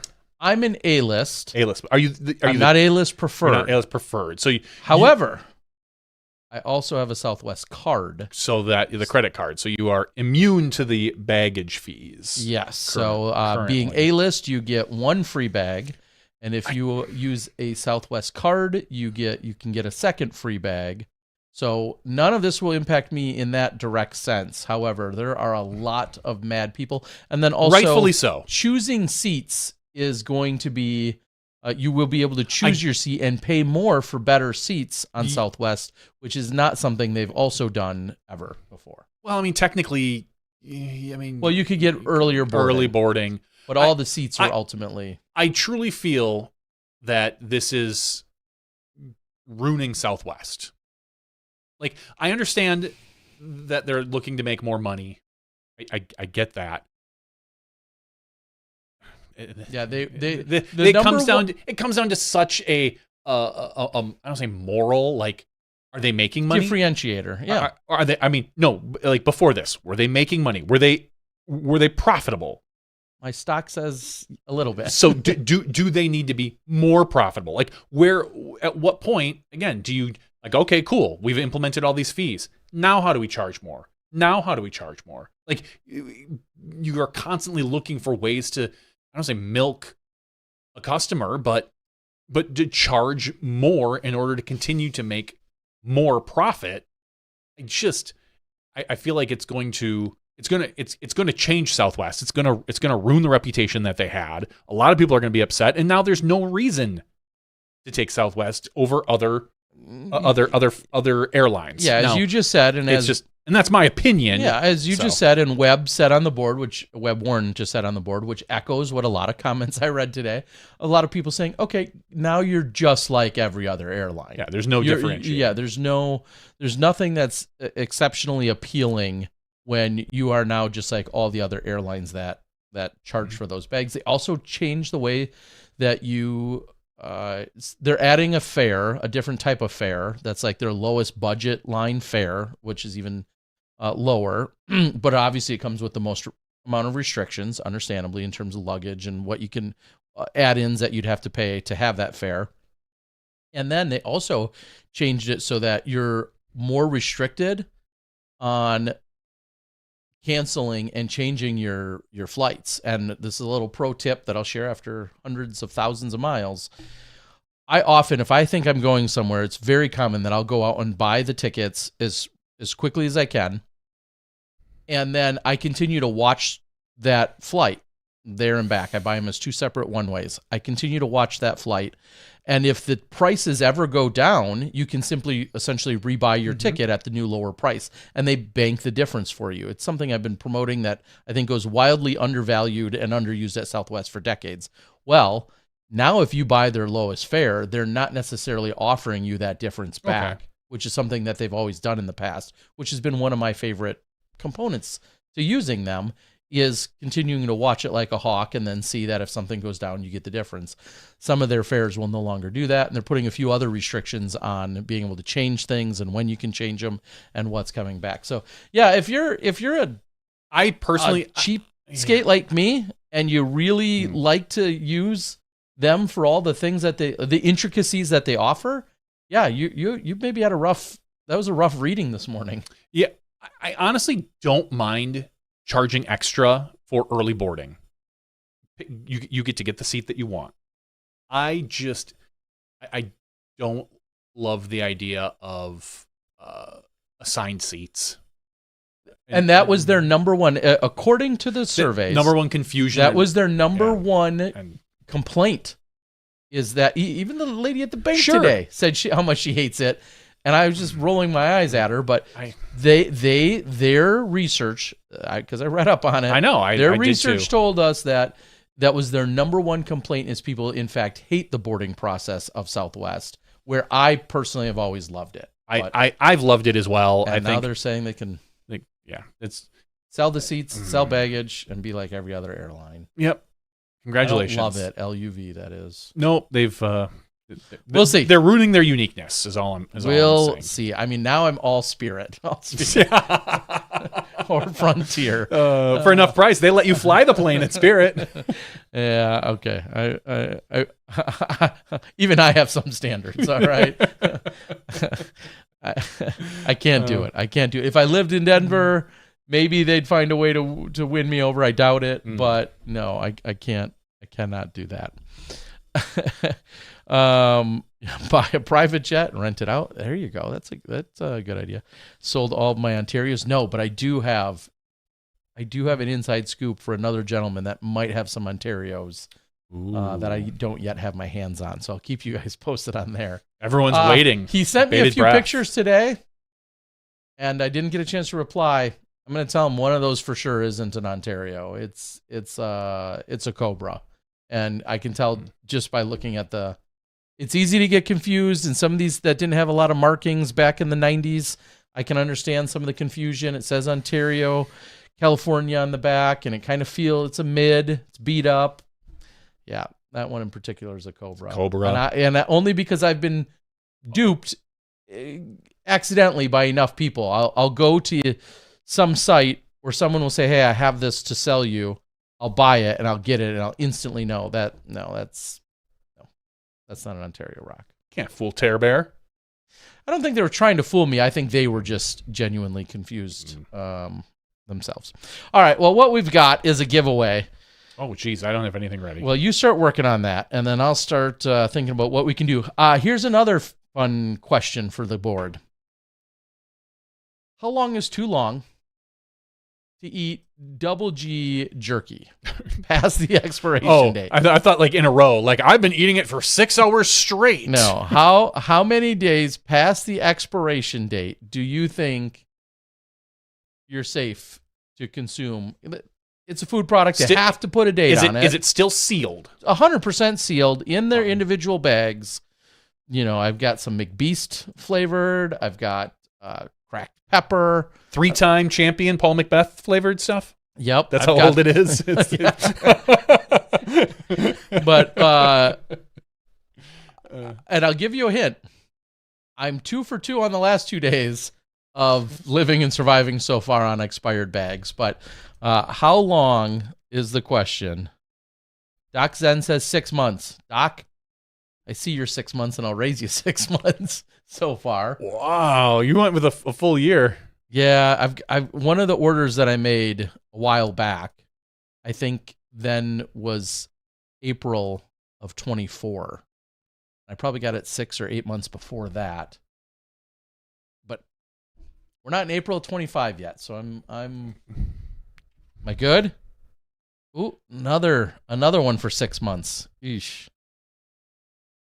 I've never come close to the expiration date. Yeah, well, if you have 50 packs and because you gave away 180 packs as player pack items, but you ordered 250 and now you're still sitting on 40 or 50 extra packs and you forgot about them for a little while, you have some that are expired.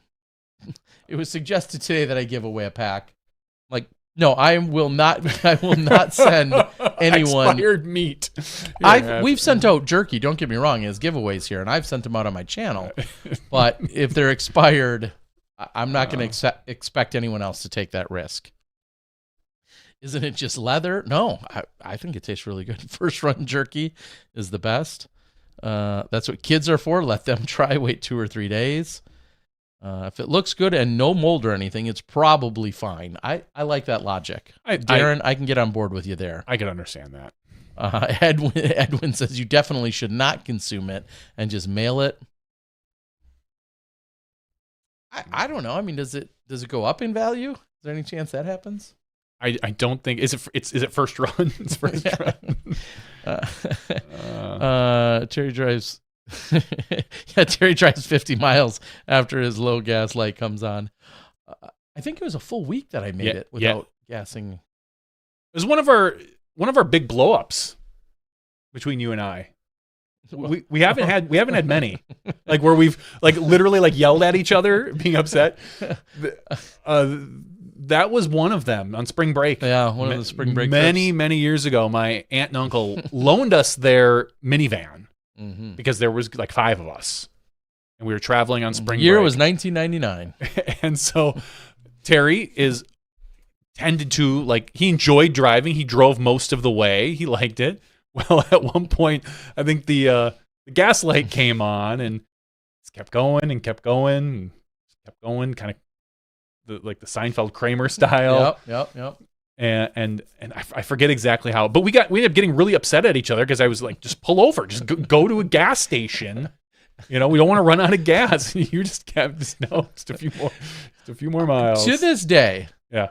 And I will say this with complete shock and awe. To this day, with as much as I have pushed, and I know now how not bright it is for the car or good. To this day, I have never run out of gas in my life in a car. I can't and say the I same. am shocked that I haven't. I with the amount of risk that I have taken and the times when I am down to 10 miles and there's a gas station on the exit and I'm like, no, I'm going to go to the next exit. I don't know why, but I'm just going to. Yeah, you do the that. amount of times I've had that internal struggle and yet somehow never run out of gas in my life is almost unbelievable. Yeah, because I vaguely remember the spring break where, because you had been driving a lot, and so I think we all got in after playing around. We turned it on, and it literally said like 0 miles to empty. and I remember just like, what the? Why didn't you get? Like, you're like, I don't know. Like, We made it. We made it. We did. I'm not going to doubt that. But there was some yelling. No, I ran out of gas Christmas Eve. Right near your house, right? Right near my house. My Dodge Colt had the gas gauge. When I would turn corners, it would kind of swing a little bit. It wasn't exactly accurate. Really? Yeah, really. And I clearly let it get down too low because it was Christmas Eve on my way to Best Buy to work. At like 6 a.m, I just got on the highway in Appleton and my car died. So I had to walk about, I'd say half a mile in like awful weather conditions to the nearest. It was a McDonald's that was open for breakfast where I called my father and thank God he answered. And I was like, hey, you need to come. Like my car broke down or you bring gas. I think I ran out of gas. And so sure enough, he brought like a gallon of gas, put it in there, just enough to get me the gas station where then I filled it up. And I was probably about half hour, 45 minutes late to work that morning, but I was opening the store, so it didn't really matter too much. It's the only time I've ever ran out of gas. Wow, Thankfully. that's one more than me, dummy. I was, yep. Hey, you're right. The fact that I never have and you have, yes, I think that would be a solid bet most people would lose in thinking that. Knowing us, you're right. Patreon.com/SmashBoxxTV. We'll never run out of gas as long as you keep giving us money. There was more gas in the tank. There's always we more needed gas to in the put tank. gas in the tank. That too. Yes. We have 107 people eligible for our giveaway. If you want to be one of those 107 people, patreon.com/SmashBoxxTV for as little as $1 a week. You get the podcast early. You get the podcast ad-free. I'm cramming ads in the other ones. You can get it via your Patreon RSS feed. If you have a problem with that, go to Patreon. You can figure it out. Put the RSS feed into your reader. Hopefully you're using something like a Pocket Casts or something along those lines. That's my favorite one. And they just literally opened it up free for their web version. So you can sync up your web. So if you want to have all your podcasts downloaded on the web and then download on your phone, they can sync them up. It's great. It's awesome. I subscribe to a Pocket Cast, but I feel like it's a different version than what you're saying. I don't know, Terry. Okay, maybe not. That's that's a whole nother issue. Ooh. Yeah, Okay. It's a different website. That's the other GoThrow website. It's called Pocket Casts. All right. Well, they just finished up, GoThrow that is, just finished up their first event of the tour for this year. So I think the very first number we pull should be the winner tonight. All right. I sorted it by email address. Ooh, I like it. So the number is 4. Whoa, nice and low. Nice and Like low. AAABC Technologies. Nice and low. So I just got to scroll up to the top here. Will it be someone without one, do you think? No, the ones that there are 2 people who don't have them because they go to smashboxx.tv/weekly giveaways. And for some reason, it used to always ask for the email, but it doesn't collect it anymore. I'll have to check that out at some point. But no, this is Adam Schleiss. Schleiss. I like it. Yeah. Adam Schleiss. Awesome. Adam Schleiss. Congratulations, Adam. You've been a Patreon supporter for a very long time, and we can't thank you enough. So thank you very much, Adam Schleiss. Yeah, appreciate it. And another one, just a few below that, is someone who I sent out today, and I specifically recall seeing it. Andrew Clayson, we appreciate it. He's been one of our longest running. That's what made me think of it. He's been one of the longest running as well. So we appreciate you. And the disc you told me kind of an area in which you like your discs, and I found one that I think fits that, and that's on the way to you, as your tracking number will indicate. So thank you to both of you gentlemen and all of our Smashies. We very much appreciate it. Doc said, Matt, I slept through Luke's interview. We'll have to re-listen tomorrow. Yeah, it's all right there. I think we answered I know I had just a lot of burning questions, and I feel like some of them were emphasized by other things I've read online. So I do feel like we covered pretty much everything that was out there and available. So hopefully it's a good listen for you. I don't know. I don't have much else here, Johnny. It's going to be an early night. Ain't nobody going to be mad at that. No, people like early nights. Sometimes. All right, I'll keep my thoughts to myself. With that, we're going to call it. We appreciate everyone for joining us, especially our featured guest in the main show in Luke Humphries.